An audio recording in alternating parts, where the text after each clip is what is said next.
বিগত দিনগুলোতে নির্বাচনী নানাবিধ প্রশ্ন রয়েছে। আমরা চাই 2026 সালের 12ই ফেব্রুয়ারি নির্বাচন যেটা হবে আগামীকালকে, এটা জাতির ইতিহাসে একটি স্মরণীয় নির্বাচন হবে। আমাদের কমিটমেন্ট একটাই, জাতির কাছে জনগণ যাকে খুশি তাকে পছন্দ করে নেবেন, কিন্তু কেউ কোনো ধরনের ভায়োলেন্স করবেন না, কেউ কোনো ধরনের নির্বাচনে আইনের ব্যত্যয় ঘটাবেন না। যদি কেউ কোনো ধরনের ব্যত্যয় ঘটানোর চেষ্টা করে তাহলে তাদের বিরুদ্ধে আইনগত সর্বোচ্চ ব্যবস্থা আমরা নিই। আমরা কমিটেড যে কোনো মূল্য জাতিকে একটি সুন্দর নির্বাচন উপহার দেওয়ার জন্য। আমাদের অধিক গুরুত্বপূর্ণ 400-র বেশি কেন্দ্র আছে। আমি সংখ্যাটা মানে কোনটা সেটা বলছি না, বাট 400-র অধিক কেন্দ্র আছে গুরুত্বপূর্ণ এবং অতি গুরুত্বপূর্ণ মিলিয়ে। সেইগুলোর জন্য পর্যাপ্ত ব্যবস্থা আমাদের রয়েছে। আমাদের এখানে সেনাবাহিনী, বিজিবি, র্যাব, পুলিশ এবং আনসার সহ বিপুল সংখ্যক আমাদের ফোর্স কিন্তু মোতায়েন করা হয়েছে। অতীতের কোনো নির্বাচনে এত সংখ্যক ফোর্স নির্বাচন এঙ্গেজ করা হয় না। এবার সর্বোচ্চ সংখ্যক ফোর্স এঙ্গেজ করা হয়েছে। একই সাথে ড্রোন ক্যামেরা থাকবে আমাদের, যাতে কেন্দ্রগুলোকে দেখা যায়, মনিটরিং করা যায়। আমাদের এখানে 47 জন আমাদের নির্বাহী ম্যাজিস্ট্রেট রয়েছেন। 6টা আসনের জন্য ইলেকট্রাল ইনকোয়ারি কমিটি রয়েছে আমাদের জুডিশিয়াল অফিসারদের সামনে, এবং জুডিশিয়াল ম্যাজিস্ট্রেটগণ রয়েছেন। তাছাড়া আমাদের সুপারভাইজারি মনিটরিং টিম রয়েছে। আমরা আশা করছি, এবং আমাদের রিজার্ভ ফোর্স রয়েছে। যদি কোনো কেন্দ্রে মনে হয় যে স্ট্রাইকিং ফোর্স মোবাইল টিম হচ্ছে না, রিজার্ভ লাগে, সেই রিজার্ভ ফোর্স কিন্তু আমাদের রয়েছে। তো আমরা আশা করছি যে কোনো মূল্যে যে কোনো পরিস্থিতি ইনশাল্লাহ একটা সুন্দর নির্বাচন আমরা করতে পারবো। আমরা সকলের সহযোগিতা চাই। না, এই বিষয়টা আমরা নজরে এনেছি। সেটা হলো যে আমরা সংখ্যালঘু নেতৃবৃন্দকে নিয়ে আমরা বসেছিলাম যে স্পেসিফিক কোনো জায়গাতে কোনো ধরনের সমস্যা আছে কিনা বা কোনো থ্রেট দিয়েছে কিনা। তারা বলেছেন এই ধরনের কোনো কিছু হয়নি। আমরা তাদেরকে আমরা আশ্বস্ত করেছি তারা যেন নির্ভয়ে নির্বিঘ্নে একজন নাগরিক তারা অবশ্যই তারা ভোটাধিকার প্রয়োগ করেন, এবং যে কোনো জায়গায় যদি এই ধরনের কমপ্লেন আমরা পাই অবশ্যই আমরা ব্যবস্থা নেব।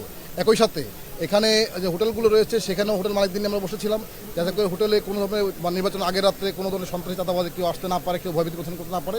আমাদের যত রকম মেজারমেন্ট নেওয়া দরকার আমরা মোটামুটি সব ধরনের মেজারে নিয়েছি। এখানে আমরা প্রত্যেকটা উপজেলায় গিয়েছি, নানাবিধ শ্রেণী পেশার মানুষের সাথে আমরা কথা বলেছি, যাতে করে একটা উৎসবমুখর পরিবেশে একটা নির্বাচন হয়।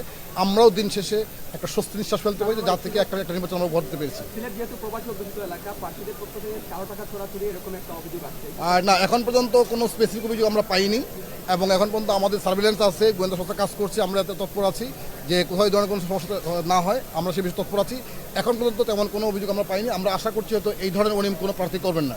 যদি করেন তাহলে অবশ্যই তাদের বিরুদ্ধে আইনগত ব্যবস্থা নেওয়া হবে। ভোটাররা শঙ্কিত না, এখানে আমরা সকল পয়েন্ট অফ ভিউ থেকে কিন্তু আমরা সার্ভিলেন্স আছে, আমাদের যা ফোর্স ডিপ্লয়মেন্ট করা দরকার, স্ট্র্যাটেজি নির্ধারণ করা, সবগুলো আমাদের করা হয়েছে ইনশাল্লাহ।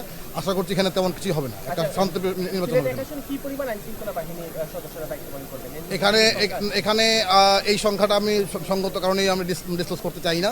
এখানে যা প্রয়োজন আছে তার চেয়ে অনেক বেশি আছে। হ্যাঁ, না, এখানে কেন্দ্রপতি যে স্ট্যাঙ্কটা আমাদের আছে সেটা হলো আনসার 13 জন, আর যদি আমাদের জেলা শহর হয় 4 জন করে পুলিশ আছে। আর এর সাথে তো মোবাইল টিম, স্ট্রাইকিং ফোর্স আমাদের যা আছে, সেনাবাহিনীর আছে, বিজিবির আছে, পুলিশের আছে, আনসারের আছে, থাকবে। এবং সেখানে আপনার হচ্ছে যে আপনারা জানেন যে প্রত্যেকটা কেন্দ্রই কিন্তু সিসিটিভি ক্যামেরা আওতায় আসছে, এবং বডি অন ক্যামেরা আছে। সুতরাং এইটা কিন্তু শুধু আমার সিলেট থেকে না, মানে এইটা কিন্তু আমাদের জাতীয় পর্যায়ে থেকে নির্বাচন কমিশন এবং প্রধান উপদেষ্টা কার্য তারাও কিন্তু মনিটর করতে পারবেন যে এখানে কোনো কেন্দ্রে যদি কোনো সমস্যা হয়, আমাদের সুরক্ষা ক্যাপসের মাধ্যমে আমরা কিন্তু আমাদের কন্ট্রোল রুম থেকে সব দেখতে পারবো যে সিসি ক্যামেরার মাধ্যমে যে কোন কেন্দ্রে কোনো সমস্যা হচ্ছে কিনা, কোনো ওষুধ হচ্ছে কিনা, সব কিছু কিন্তু শুধু এই সিলেট থেকে না, এটা ঢাকা থেকে তাদের কি করা হচ্ছে। আচ্ছা, ওই যে কালকে একজন প্রার্থী বিয়ানীবাজারে সেনাবাহিনী মোতায়েনে একটা আপনার কাছে একটা, হ্যাঁ, এইটা আমি না, এইটা হলে এখানে যেটা হয়েছে যে আমাদের এখানে 6টা হলো সীমান্তবর্তী উপজেলা। এই উপজেলা সীমান্তবর্তী কিছু রুলস রেগুলেশনের কারণে এগুলো সেনাবাহিনী মোতায়েন করা যায়নি স্থায়ীভাবে, কিন্তু সেখানে যদি কোনো প্রয়োজন হয় তাহলে সেনাবাহিনী মুভ করবে। মানে সেখানে পর্যাপ্ত সংখ্যক বিজিবি, পুলিশ এবং হচ্ছে আমাদের পার্সোনাল থাকবে।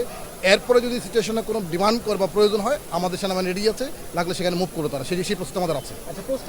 এইটা হলো যে আপনারা জানেন যে আমার কার্যালয়ে 6টা আসনের জন্য 6টা কক্ষ আলাদা করা হয়েছে, 142 জন পুলিং পার্সোনালকে এঙ্গেজ করা হয়েছে।